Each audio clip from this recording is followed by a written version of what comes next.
Good morning, students, and welcome to this podcast series on comprehension and written expression with your course instructor and tutor, Dr. Hesbury. Today, we will be exploring the most prominent part of speech, verbs. Now, before we dive deep into the comprehension and written expressions aspects of verbs, allow me first to clarify what a verb actually is. Namely, a verb is the part of speech that describes an action, a state, or a condition. To clarify this definition further, let us consider the verbs modify and names in these two sentences. Determiners modify a noun or head noun in a noun phrase. A noun names a single lexical unit.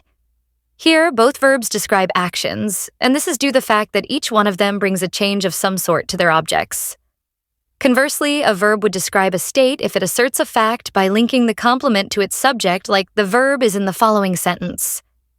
A noun phrase is a group of words in a sentence that together behave as a noun. And mind you that the second verb, behave, describes an action instead.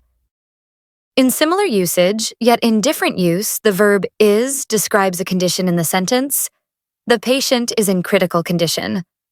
Now that you understand what verbs are, let me once again bring your attention to the fact that verbs are the most important parts of speech in English. Why? Well, simply because verbs are the core fundamental building element of sentences, as a sentence can neither be complete nor it can function without at least one verb among its constituents. With this in mind, let us move next to the classification of verbs. But first, please note that the categorization I'm about to introduce is based on a rearrangement of the already rich and varied ways verbs have traditionally been classified in grammar. Regardless, this reorganization is purposeful and designed specifically to align with the objectives of this course. As our focus here isn't just to study grammar in isolation, but to understand how verbs function as building blocks of meaning, both in how we comprehend texts and how we construct our own writing. So, for the purpose of gaining a deeper understanding of how verbs shape English sentences, including how they behave, how they're built, and what they mean in context, verbs will be recategorized according to their syntactic patterns, morphological structures, and semantic aspects in the sentence. Distinctively and with reference to the presence or absence of an object, transitive, intransitive, and linking verbs fall under the first category, as they indicate whether an object is required, optional, or irrelevant in a sentence. On the other hand, when the internal structure of the verb itself is the focus, compound verbs, phrasal verbs, derivative verbs, and causatives can be classified under the second category, whereas the third category includes main verbs, which carry the core meaning of the sentence, auxiliary verbs, which are used to construct tense, voice, interrogative, or negatives, and modal and semi-modal verbs, which express modality. For reference, please take another look at the table shown in the lecture's handout. It provides a comprehensive overview of verb types. While you're at it, don't forget to revisit the verb forms section for further clarity. For an even more effective learning experience, it's highly recommended that you thoroughly review the entire handout during or after this lecture. Now, to orient these categories with comprehension and written expression, let us consider the following key points. Syntactically, identifying verbs patterns helps you build clearer, more effective sentences by writing grammatically correct sentences. This is especially important for clarity in writing, as understanding these patterns prevents sentence fragments, misplaced complements, and awkward constructions. And with respect to morphology, understanding the different structure of verbs is essentially significant for avoiding repetition and achieving precision, coherence, and engagement in academic writing, as it helps both expand your vocabulary and gives you the tools to build new words. In similar fashion, your ability to classify verbs by their semantic dimensions can significantly enhance the accuracy, clarity, depth, and communicative effectiveness of your academic writing. The additional layers of meaning conveyed by verbs, particularly those in this category, enable you to express not only what happened, but also when, how, why, and with what degree of certainty or emphasis. Now, looking at it from another angle, knowing the different types of verbs helps you choose the right verb form when building a sentence.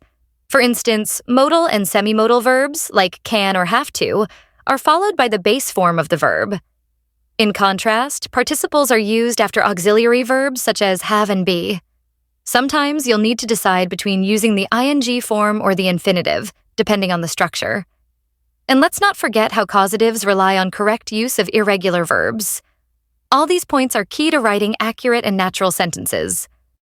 So, what more is there to consider about verbs, for both comprehension and expression? Yeah, there you are. You guessed right. What do verbs do, really? That's their function, right? And what about the errors? The slip-ups we make when we don't quite use them, right?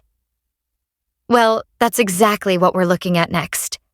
See, verbs don't just tell us something happened, they do so much more. And once you start noticing how they work, you begin to see how much meaning, subtlety, and intention is packed into just a single verb choice. Like, have you ever thought about how verbs can express how sure we are about something? Or how necessary it feels? When you say must, might, or have to, you're not just describing an action. You're letting the listener know how important or how likely that action is. That's not just grammar. That's nuance. That's meaning layered onto meaning. And that's just one layer. Then you've got tense and aspect, showing when something happened, whether it's still going on, or if it was already completed. Is the subject doing the action? Or is the action being done to them? Verbs help us signal all of that, whether we're talking in the active voice or the passive, in simple past or continuous present. But verbs aren't just structural tools. They're expressive too. Sometimes the verb tells us how the speaker feels about the information. Suggest, argue, believe, doubt. These aren't just reporting actions. They're showing perspective, attitude, stance. They tell us, here's how I see it. Now, of course, with all that going on, it's no surprise that verbs can be a bit tricky. And yeah, that means mistakes happen. Sometimes more often than we'd like. Take subject-verb agreement. It's one of those things that sounds easy until you're knee-deep in a long sentence and suddenly the verb doesn't match the subject. The results of the study shows... Show or shows. See what I mean? Then there's the issue of vague verbs. We fall back on words like do, make, or get. And sure, they work, but they don't really say anything. In academic writing especially, it pays to be precise. Don't make a conclusion, draw one. Don't do research, conduct it. And let's talk tone. It's easy to slip into informal verbs, especially when we're thinking in everyday language. But in academic contexts, saying gonna or put up with doesn't quite hit the mark. It's better to go for going to or tolerate. More formal, more polished, more appropriate. Oh, and irregular verbs? Yep, they're sneaky. We think we've got the past tense figured out. Until go turns into went and not goed and begin becomes began, not beginned. It's the kind of mistake that creeps in when you're not paying close attention. But it's also the kind of thing that stands out fast. So yeah, verbs. They're little, but they carry weight. They build meaning, structure thought, and express emotion. And once you start seeing how they work and where they go wrong, your writing starts to shift. It becomes sharper, clearer, more intentional, and that's where the real power lies. Is that it all? Well, let's be honest for a moment. This part of speech, verbs, it's vast. Like, really vast. Too big to squeeze into one short lecture, no matter how hard we try. But here's the thing. You're in your first year of undergraduate study. And that means we're not in a rush. We'll take it step by step, bit by bit, and build your understanding gradually. As the lessons move forward, we'll keep opening new doors. New aspects of verbs will come into view, just like we've done, and we'll continue to do, with all the other parts of speech throughout these lectures. So for now, the best thing you can do is start consolidating what you've learned in this podcast. A good habit? Always keep a dictionary nearby. Preferably a learner's dictionary or a trusted one like the Cambridge Online Dictionary. Check how verbs are used. Look at their features. Is it regular or irregular? Does it take an object? These are the kinds of questions that help you really learn a verb, not just recognize it. Additionally, try some light writing practice. Pick a verb, build a few simple sentences around it, and experiment. Play with tense, voice, and maybe even add a modal. See how many shades of meaning you can create using that one verb. That's where the real learning happens. In the doing. Speaking of doing, stay tuned for a little quiz coming soon. It'll help you check your understanding of today's lecture and give you a chance to reflect on what you've picked up so far. And hey, if any of you are feeling especially curious or eager to explore more, here's a bonus tip. Check out the grammar section on the Cambridge Online Dictionary. It's a great place to expand your knowledge with clear examples and explanations. Before we end this lecture podcast, just a quick word of encouragement.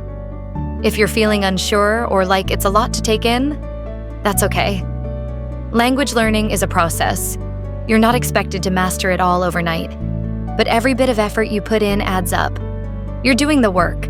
You're showing up. You're learning in a second language, and that's something to be proud of.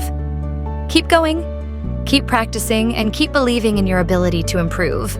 Writing well in English takes time, but with patience and consistent practice, you'll get there.